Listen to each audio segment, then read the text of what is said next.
Greetings, fellow dragon fruit growers. This is Paul, and today I thought I'd show you how I root my cuttings in the winter.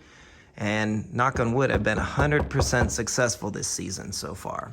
Now, I was using distilled water, but now I'm just using my tap water, and I'm letting it sit out on the heating pad for a few days to let the chlorine dissipate. I've tried using glass mason jars. These ones work really well. Although that one should be straighter. I'll fix that later. But you can see this baby Serato has a prolific amount of roots on it. Look at that. So it's doing just fine. And in fact, in pure water, in fact, it's actually got some new growth here, see it? And it's not even under the grow light. Now I do leave this grow light on for 24 hours a day, 7 days a week, and it's just some cheap one my friend gave me. It works just fine. I do have some somatic grafts in here, you can see. That one's successful. Both of these are, but this one, the Natural Mystic side has rotted. So it very well could just be a 6S, but either way, it's fun to experiment and see. I do regret doing that graft in the fall. I would prefer to, I'm gonna do more in the spring. Now you can see I have plastic cups and Tupperware, and I've even applied and mixed earthworm castings into the water. As you can see, it looks really dark and gross in there, like slime, but that's actually earthworm castings.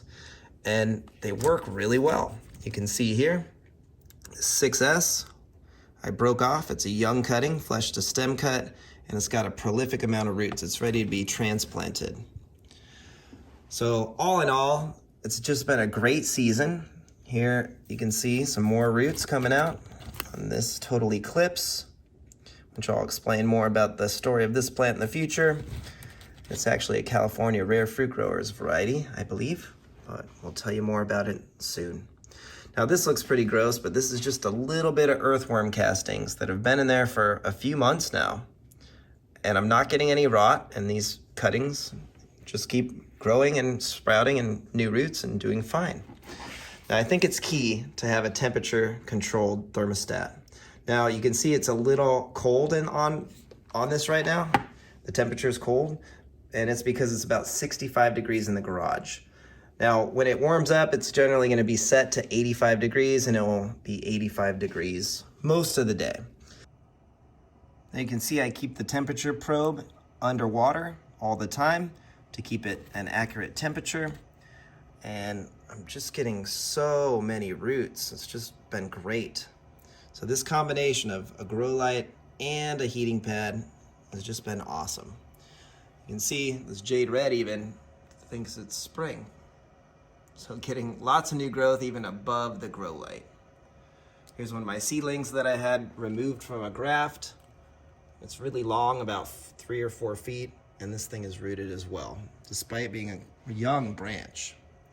So there you go. Once I'm done with this, I put them into the greenhouse that's unheated, and I water them once a month. So very, very little water.